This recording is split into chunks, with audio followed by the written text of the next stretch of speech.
When was the last time you thought about the health of your brain? Well, having a healthy brain is absolutely vital if we want to live not only a long life, but a long and productive life. The truth is, we need to give our brains a workout just like we work out our bodies. And today we're going to talk about things that you can do starting now to boost your brain's power. Hey everybody, it's Mark, and we are back with a video all about things we can do to boost our brain's power.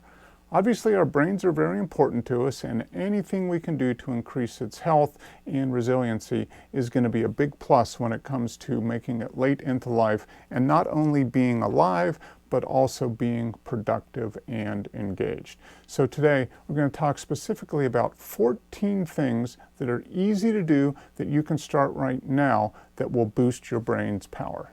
Okay, the first thing you can do to boost your brain power is to stop multitasking. Yeah, I know in today's society, the ability to multitask has become a bit of a badge of honor. Yeah, Fred, don't worry, I could do 28 things at once and still listen to you. Nope, not going to happen. The reality is our brains work best when we're concentrating on one key thing at a time. So we not only increase our brain's ability to learn, we also increase our productivity and dramatically increase the quality of the work that we put out. Okay, on to the other things that you can do to boost your brain power. Oh, hey there, just catching up on a little reading. And reading is a great way to build that brain of yours. Not only right side up, but also upside down. Who would have known? A study at the University of British Columbia found that reading upside down actually helps you learn to read faster because it forces your brain to recognize the words and shapes in a new and different way. Who would have thought? Speaking of, the subject of this book reminds me of the next way to build your brain. Meditation is another great way to increase brain power. Study after study has shown that meditation increases brain activity and builds neurons up in our brains. So what could be wrong with that? Now, there are many forms and styles of meditation, but for many people, myself included, mindfulness seems to be very effective. I've posted a link down in the description to a mindfulness meditation app I use. It's called Waking Up, and there's a free trial, so go ahead and check it out if you want. Find yourself a nice quiet spot and give meditation a try. Okay, let's see. 5 plus 3 plus... Wait a minute, I don't need a calculator to do math. I've got my brain. I can do math in my head, which is a great way to boost your brain's power. Start off something simple like addition, and when you get better at that, go ahead and up the ante a little bit by doing these two things. When you're in a restaurant, go ahead and calculate the tip in your head, that 15 or 20% tip. Go ahead and calculate it in your head. And the other one is when you are out shopping, go ahead and keep track of each item that you put in your cart, keep a running total in your head, and see how close you get to the actual total when you go through checkout. It's a great way to boost that brain power. One of the best things we can do for our brain is to just get outside and move. Anything from a nice moderate walk to a jog to a run is great for our brain.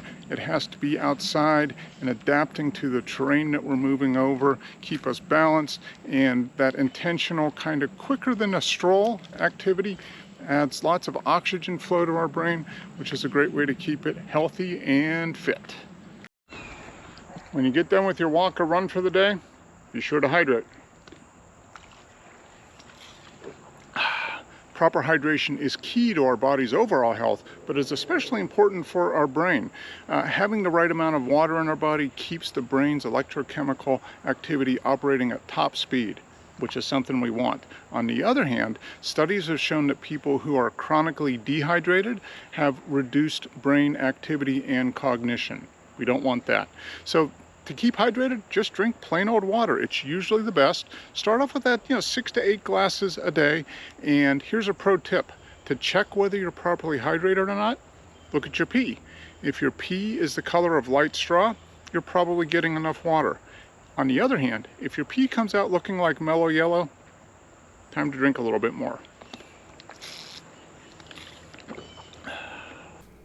Okay, I'm back from my run. I've rehydrated with lots of water. Now it's time to put some food in my belly. And I've got a couple choices here. First up is some Vienna sausages, Cheez-Its, and a mini bundt cake with buttercream icing. Or some roasted chicken, brown rice with real butter on it, and some broccoli. I think we all know what the real answer is. It's the Cheez-Its. No. The real answer when it comes to food for our brain and keeping our brain strong and vital and building our brain power, real food wins all the time. No matter what diet regimen you follow, I think the bottom line is eat as much real, unprocessed food as possible, and that's going to be what gives your brain the stuff it needs to get stronger and more powerful. Playing chess is another fantastic way to boost your brain power, even if you aren't good at it.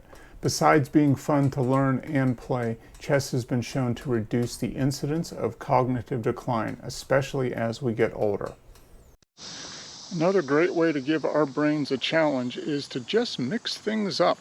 Our brains love routine, so anything we can do to mix up that routine and make our brain work a little bit is a good thing. So think of what you normally do at different spots of the day. What kind of routine do you do when you get up in the morning? Maybe mix that up a little bit. What do you do when you first get to work? Mix that up. How about at the end of the day before you go to bed? Try changing things up. Just basic things like that can give your brain a little something to think about, and that is always a good thing. So mix up that routine a little bit. Change up your habits. That's a great way to build brain power. Listening to music is another fantastic way to build our brain power. Now, almost any genre of music will work. And the reason it does is because music is an auditory experience primarily, and that works the brain a little differently than things like walking or reading. But researchers at the University of California, Irvine found that classical music engages the brain more than other genres of music. And what they found was that in classical music, Mozart did the best job. So I've got the record player fired up here, and why don't you say we build our brains and listen to a little Mozart.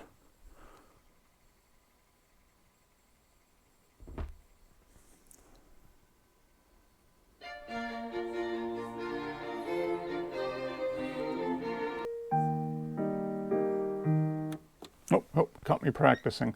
I wish I was as good as the built-in songs on this piano, but seriously, music is a fantastic way to give your brain quite a workout. Music is a language like math, and anytime we learn a language, our brain really has to work to learn everything that there is to learn in order to be able to speak that language. And I've been working on learning the piano here for a little while. I'm getting better. I have a long ways to go, but I really do enjoy the process. So if you're looking for a way to give your brain quite a workout and have fun doing it, go ahead and pick up a new instrument. A great way to train our brains is to use our non-dominant hand. So, for example, if you are left-handed like I am, spend part of your day doing your normal activities with your right hand. So go about your day and try to use your right hand to use the mouse, brush your teeth, even write. You're going to give your brain a heck of a workout by training your non-dominant hand. Give it a try. You'll be surprised. Solving puzzles is a great way to boost your brain power. Almost any kind of puzzle, word, math, logic, are all fantastic. I just got the latest edition of Math and Logic Problems today, and it says right on the front, an amazing array of brain-boosting fun. So there you go. This has 120, 130 puzzles in it. Also do word search. It's a great way to boost your brain power, as well as physical puzzles. So things like jigsaw puzzles. Anything that tests your brain in a new and different way and makes it have to think differently is a fantastic way to boost your brain's power. Plus, it's fun and relaxing. Well, a day full of boosting my brain's power sure has made me tired. Time for some sleep. And speaking of sleep, sleep is one of the best things we can do for the health of our brain on a long-term basis. More and more research is coming out that shows that we are probably not getting near as much sleep as we really need. It seems to be that we ideally need somewhere between 7 to maybe 9 hours of sleep a night, which I know is a lot more than many of us get on a regular basis. So anything we can do to improve the amount of time that we're asleep, as well as the quality of the sleep, can pay us big benefits down the line. I've posted a link in the description to a book called Why We Sleep. I believe the author is Matthew Walker. It's an interesting book that talks about what sleep is, why we need it, why it's important, and some things we can do to improve the quality of the sleep that we get. So if you're interested, check out that link. And if you like the quality and content of what you're seeing here on the channel, we'd love to have you as part of the community. So go ahead and click that subscribe button to be notified when we post new content. Click the bell for notifications. And while you're at it, go ahead and give this video a thumbs up. That really helps spread the word about what we're doing here on the channel. And if you're wondering why sleep is so important in the big scheme of things, check out this video up here that talks about the centenarian decathlon. That's it for now. Time for me to get some shut-eye. Until next time, be well.